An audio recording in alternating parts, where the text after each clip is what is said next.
Media మిత్రులకు నమస్కారం.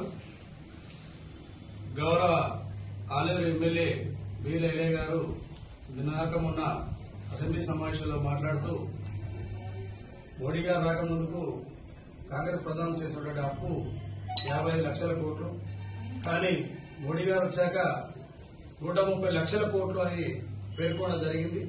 దాంతోపాటు దేశాన్ని అమ్మేస్తున్నారా అని చెప్పేసి ఆయన తీవ్ర వ్యాఖ్యలు చేయడం జరిగింది. అయితే ఎమ్మెల్యే గారు, మీరు ఎవరో రాసిన స్క్రిప్ట్ చదివి పాపం అబాసపాలయ్యే విధంగా మీరు వ్యవహరిస్తా ఉన్నారు. ఎందుకంటే 2014 కంటే ముందు భారతదేశ జీడీపీ ఎంత, ఇప్పుడున్న జీడీపీ ఎంత? 113 లక్షల కోట్లు అప్పుడు, ఇప్పుడు 272 లక్షల కోట్లు. జీడీపీ అంటే కనీసం నీకు అదని తెలుసా? ఒక ప్రపంచ నేత పైన నువ్వు రాలేసి ఏదో నేను పెద్ద మాట్లాడినా నాకు మంత్రి పదవి వస్తుందని చెప్పేసి ఈ రోజు లాలూచి రాజకీయం చేస్తా ఉన్నట్టు కనిపిస్తా ఉంది నాకు.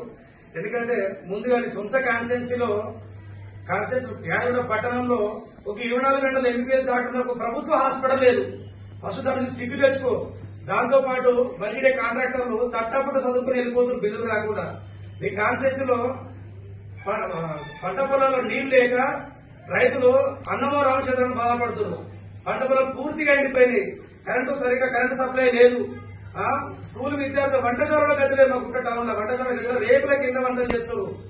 ఇవన్నీ మర్చిపోయి నేనేదో పొడి చేస్తా, ఇది చేస్తా, అది చేస్తా అని చెప్పేసి మోడీ గారి పైన మీరు వ్యాఖ్యలు చేయడం నిజంగా సిగ్గుచేయదు. ఎందుకంటే మీరు తీసుకొచ్చిన బీసీ బిల్లు, బీసీ ఏదైతే నివేదిక ఉందో, సర్వే ఉందో, తెలంగాణ రాష్ట్రంలో ఇన్ని చర్చలు ఎందుకున్నాయని ఒక్క క్రిస్టియన్ లేడని చెప్పేసి మీరు పేర్కొని మా బీసీలకు ఇబ్బంది పెట్టే విధంగా మీరు వ్యవహరిస్తా ఉన్నారు. మరి ఒక్క క్రిస్టియన్ లేనప్పుడు మరి ఇన్ని చర్చలు ఎందుకున్నాయి? కాబట్టి మీరు ఏదైతే బీసీ కులగానే ఏదైతే చేసారో అది పూర్తిగా తప్పుడు నివేదిక. నేను దాన్ని వ్యతిరేకిస్తలేము. కాకపోతే మీరు చేసే విధానంలో మాత్రం పొరపాటు ఉందని ఈ సందర్భంగా తెలియజేస్తున్నాం. దాంతో పాటు బేషరతుగా ఫస్ట్ మీరు మోడీ గారి పైన ఏదైతే వ్యాఖ్యలు మాట్లాడారో వాటిని బేషరతుగా మీరు క్షమాపణ కోరాలి. అది లేని పక్షంలో ఆరే కాన్స్టిట్యూన్స్ లో మీరు తిరగనేయమని ఈ సందర్భంగా హెచ్చరిస్తా ఉన్నాం.